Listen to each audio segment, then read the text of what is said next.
this morning's Health Watch, the moment we've all been waiting for this morning. Harry's colonoscopy. It's actually happening right now, live. So we want to take you back now to Katie Kirk, who's standing by with Harry at New York Presbyterian Weill Cornell Medical Center. She and Dr. Mark Pochapin are ready to take us through the procedure.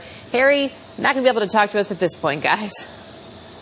Well, Harry's actually doing well. He just said to me, Erica, you know, this makes me really happy. So I think the drugs have kicked in full blast. And Mark is in the middle, Erica, of the procedure. Harry, how you doing? How you feeling? I'm doing great now. Okay. But to be able to, you know, sort of come to toward the end of the procedure and be able to talk to Mark, to talk to Dr. Pachekin and say, have him say, this all looks great. Yeah. The good news is Harry's colon is clean as a whistle, first of all. So you inserted the endoscope all the way to the end of the colon, and the real test or the real procedure is when you check through the camera on the way out of the colon, right, Mark? Right. What we're doing now is we're looking at all the little folds here. You can see it on the monitor, that as we pull back the scope and we put a little bit of air, and actually we're using carbon dioxide because it gets absorbed very quickly, we could see the intricacies of the colon, see this normal blood vessel pattern.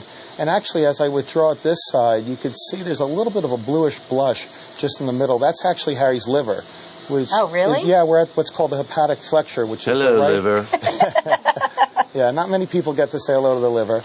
And as I withdraw now, we're coming across the transverse colon.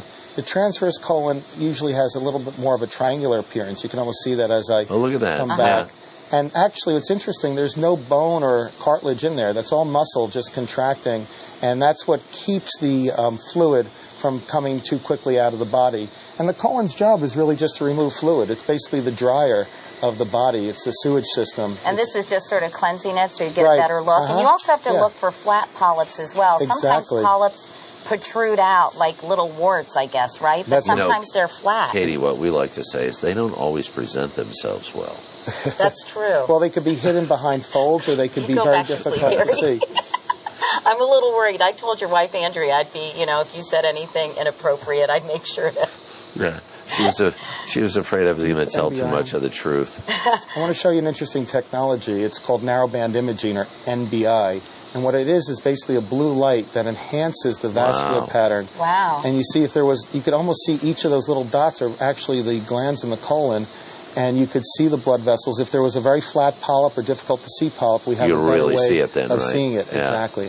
Now that thing we just passed, that's not a polyp? Nope, that's just a little residue. The colon will always have a little bit of mucus or residue in it, but you can see how clean the prep works in terms of making sure that we can see all the lining. About a year ago, there was some controversy that some doctors were missing polyps or flat polyps, and it really came down to the fact that they were doing the procedure too quickly. Is that right, Mark? That's right. You know, there are certain quality indicators. One of them is the withdrawal time, how long you go from the very beginning of the colon to the end.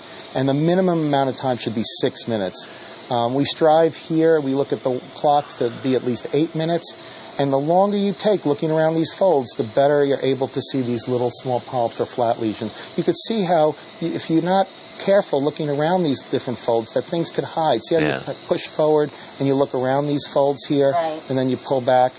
And when you're getting a colonoscopy, you should ask your doctor, how experienced are you and how long do you take to do the procedure, right, Mark? Exactly. To make sure you get somebody who really knows what he or she is doing. The other quality indicators, by the way, is how many times you actually find adenomas.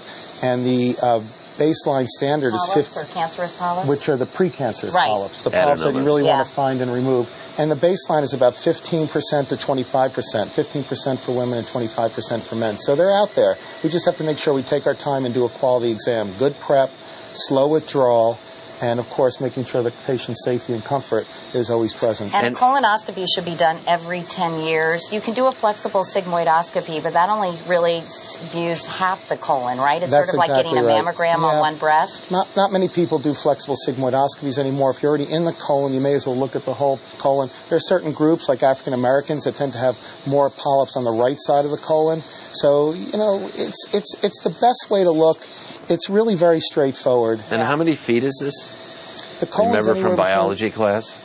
from high school? What is it? Is it 12 or 18? It's 4 to 6 feet is the colon, but Right. the small intestine can be 20 feet. Okay. And you have apparently a very long colon. Yeah.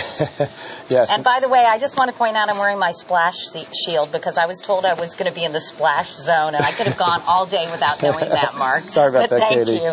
Anyway, Erica, we'll come back to you when Harry's done and Mark is finished with the procedure and give you the final prognosis about how it went. All right, sounds good. We'll check in with you then. But good to hear Harry say that he heard that everything looks good, and good to hear the doctor say that.